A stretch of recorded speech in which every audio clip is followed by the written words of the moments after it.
Madame, Monsieur, bonsoir et bienvenue dans le 20h de TFM. Dans l'actualité de ce mardi, d'échéance du maire de Dakar, Barthélémy Diaz, le conseil municipal de la ville se réunit ce jeudi. L'installation d'un nouveau conseiller en pôle position de l'ordre du jour, mais aussi d'autres points relatifs à la continuité du service de la municipalité. Accusé de bloquer les activités de Barthélémy Diaz, la police nationale s'en lave les mains. Le déploiement de son dispositif sur certains endroits de la ville rentre dans le cadre de l'exécution de sa mission de sécurisation. Elle a une également saisie de faux médicaments à Niodor, contre valeur estimée à 392 millions de francs CFA. Il s'agit de 207 cartons de différents types de produits pharmaceutiques. Les détails dans cette édition. Et puis le reportage du jour nous mène à Sanar. L'université a 34 ans aujourd'hui. La qualité académique n'a pas pris une ride. En revanche, les conditions de vie des étudiants laissent à désirer. Le reportage à suivre. Voilà pour les titres et tout de suite de développement.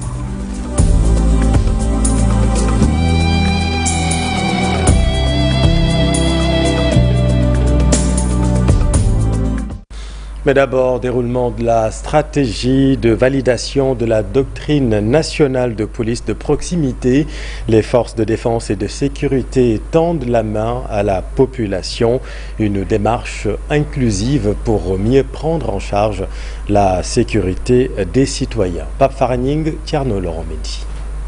Une nouvelle doctrine de sécurité de proximité sera bientôt installée en faisant en sorte les FDS et la population puissent travailler en parfaite collaboration pour leur permettre de donner leur avis sur la sécurité. En sorte que ces populations-là puissent avoir leur avis à donner, mais qu'il y ait une bonne collaboration, une proche collaboration pour que tous les acteurs de la société civile, les religieux, en relation avec les forces de défense et de sécurité et les autorités administratives, les collectivités territoriales, puissent collaborer pour permettre donc à ces forces de défense et de sécurité à bien assurer la sécurité pour le bien-être des populations, pour que le Sénégal puisse être un pays sûr, que les forces de défense et de sécurité ne soient pas là seulement pour réprimer, mais pour également offrir des services aux populations pour leur bien-être. Une organisation bien pensée sera mise en place, même dans les quartiers, pour une meilleure coordination. Il y aura des comités au niveau des quartiers, des villages, des structures, au niveau des gouvernances, présidés par les gouverneurs, au niveau département par les préfets,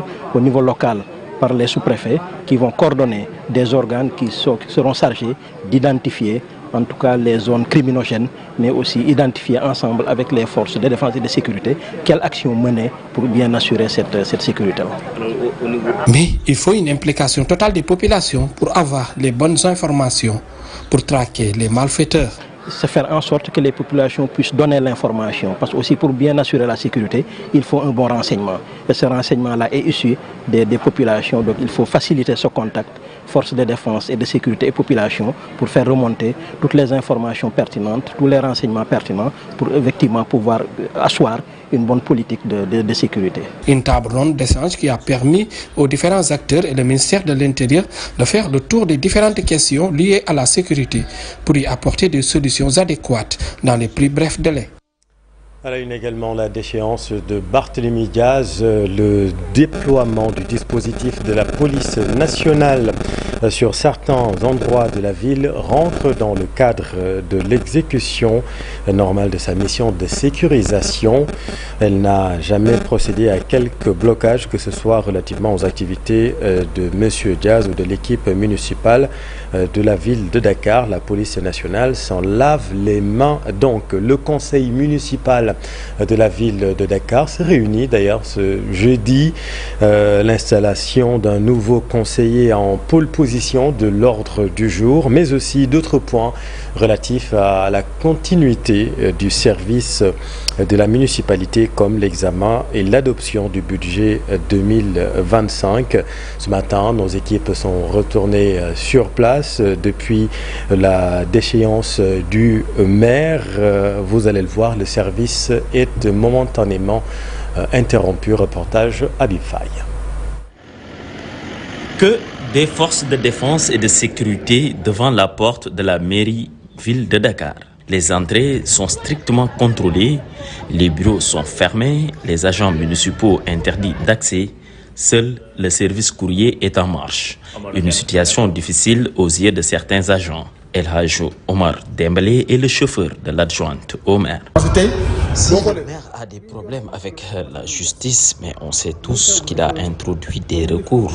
Mais pourquoi nous, élus, on nous interdit l'accès dans la municipalité alors que c'est notre lieu de travail? Si on ne travaille pas, on fera quoi? On va rester chez nous, croiser les bras? Jusqu'à quand? Ça nous fait vraiment mal. Vous les avez vus, ils ont fermé toutes les portes. Personne n'entre. Et si vous essayez, ils vont vous demander beaucoup de questions. Même les élus locaux qui étaient là hier n'ont pas pu accéder ici. Khadija Diop n'a pas échappé au contrôle. Une nouvelle situation qu'elle vit dans son lieu de travail, chose qu'elle déplore. Ça me fait mal en tant qu'agent. Ça me fait mal, franchement. Parce que quel que soit Alpha, pour moi, si c'était moi, je vais le laisser continuer les 2 ans qui lui restent, je ne sais pas 3 ans. Et après, on va voir avec les élections, qu'est-ce que ça donne. Et on vous pose des questions. Vous êtes agent, votre carte professionnelle, ça ne vaut pas la peine pour moi. Aucun courrier n'a été enregistré ce matin et les agents ont préféré de rester chez eux à cause de cette situation, selon elle. On pose la question. Aujourd'hui, on n'a pas presque reçu de courrier parce qu'il n'y a personne. Les gens ne viennent pas. Peut-être ils ont l'idée que peut-être il y a un problème, ils vont vous empêcher d'entrer parce qu'on pose des questions avant d'entrer. Même en tant qu'agent, on pose des questions. La révocation du maire de la ville de Dakar a entraîné l'arrêt des travaux dans sa municipalité. Le bâtiment administratif est fermé et les agents municipaux sont obligés de croiser les bras en attendant une amélioration de leur cadre de travail. Un compagnonnage politique rompu avec fracas, le Sénégal en a vu d'autres.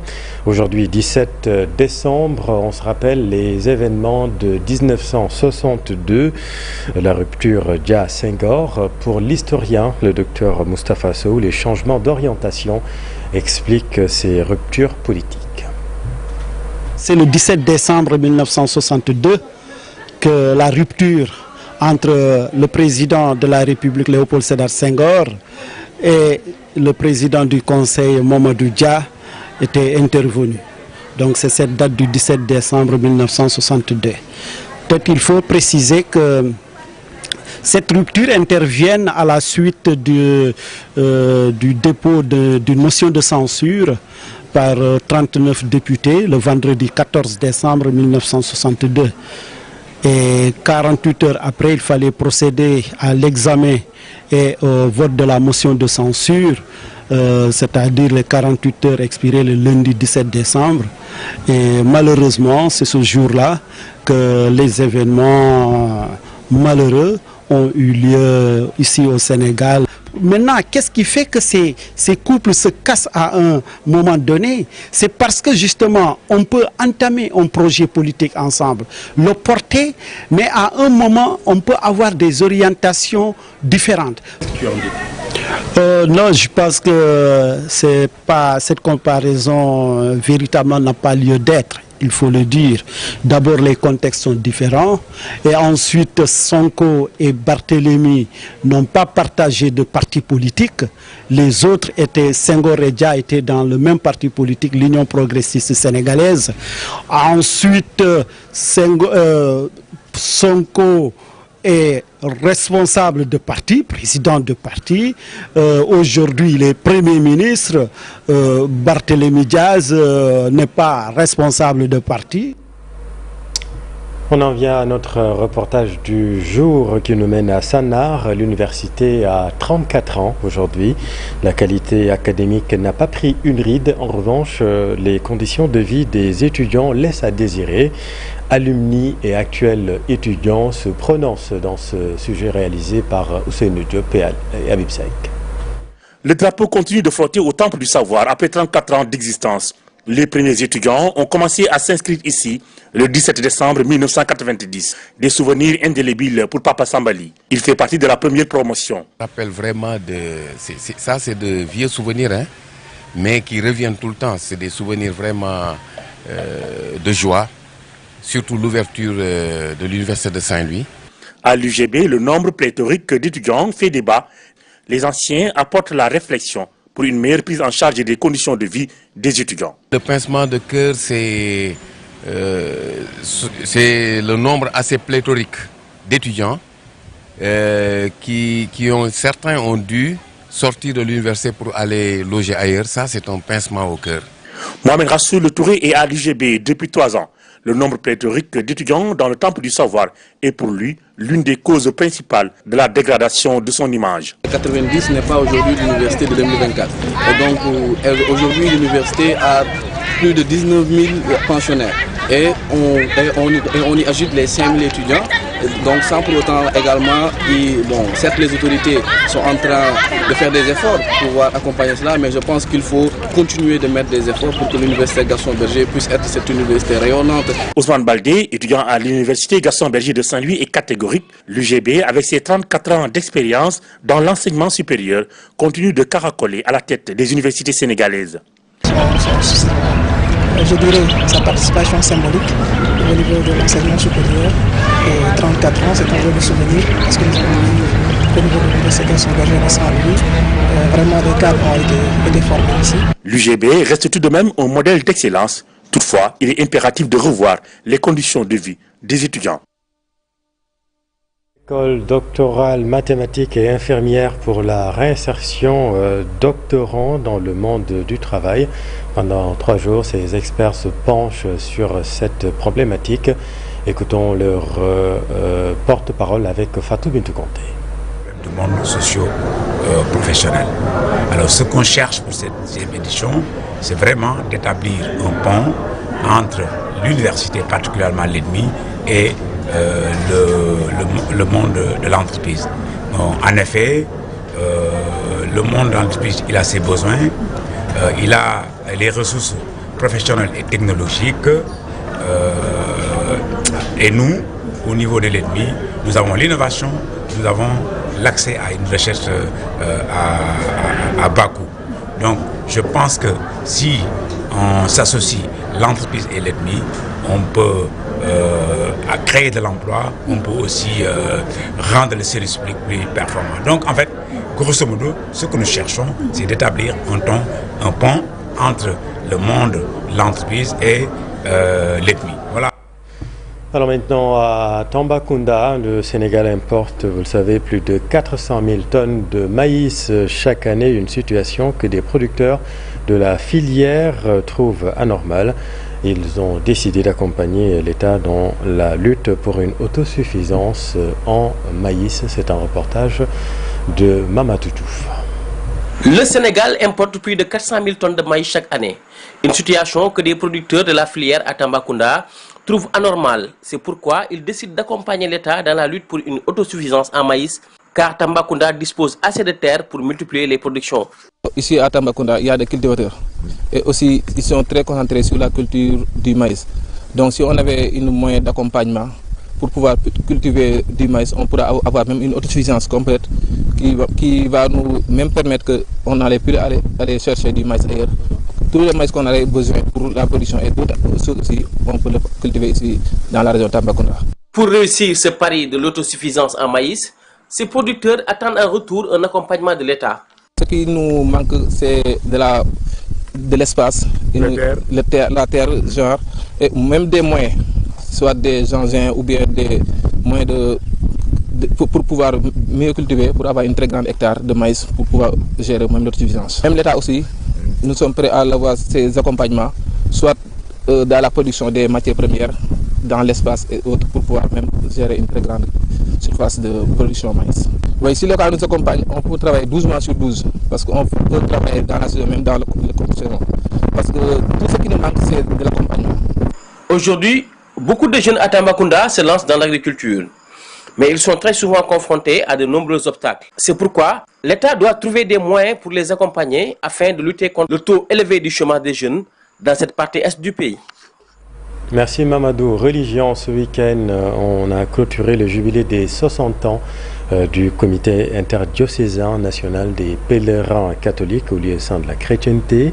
Une messe solennelle d'action de grâce célébrée au pied de Notre-Dame de la délivrande de Popenguine par le président du comité, son Excellence Monseigneur Paul Abel Mamba.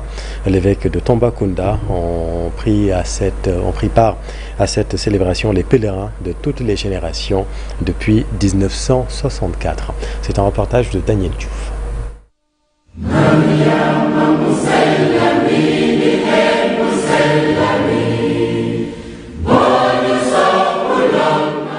Des pèlerins de toutes les générations, au pied de Notre-Dame de la Délivrande, tous fiers de reprendre son cantique d'action de grâce pour les merveilles accomplies dans leur vie respective de témoins vivants et reconnaissants au Dieu de la vie. Le devoir de mémoire et la conscience renouvelée d'avoir vécu avec le Christ une existence à nul autre pareille sur les routes de la foi nous presse aujourd'hui d'offrir à Dieu par notre mère la Vierge Marie, modèle de tous les pèlerins de tous les temps, l'offrande agréable de notre louange et de notre action de grâce pour les merveilles accomplies en nos personnes et dans notre Église. Le pèlerinage catholique au lieu saint de la chrétienté, une démarche de foi, une aventure spirituelle qui a permis à ces pèlerins de mettre leurs pas sur ceux du Christ, un don unique qui les a conduits jusqu'aux sources vives de leur foi.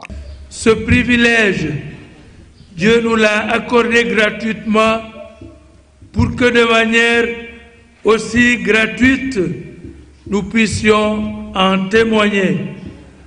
C'est pourquoi cette Eucharistie est une occasion d'un nouveau départ dans la mission et dans le témoignage.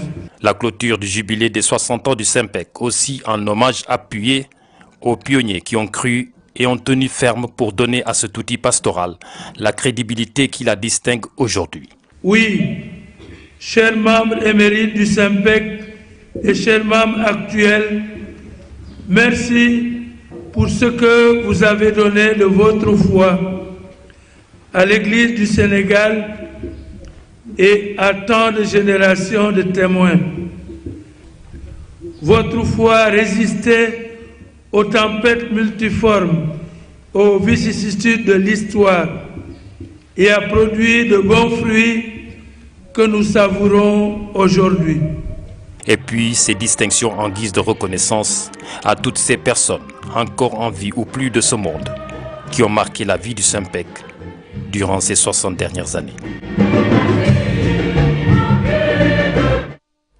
L'intégralité de cette célébration dans l'émission Chemin de la foi dimanche avec Daniel Diouf. Dans l'actualité sportive, beach soccer, l'équipe nationale entame la préparation de la Coupe du Monde qui aura lieu aux Seychelles en mai 2025, une présélection de 16 lions. Suivons là-dessus le sélectionneur Omar Galassila.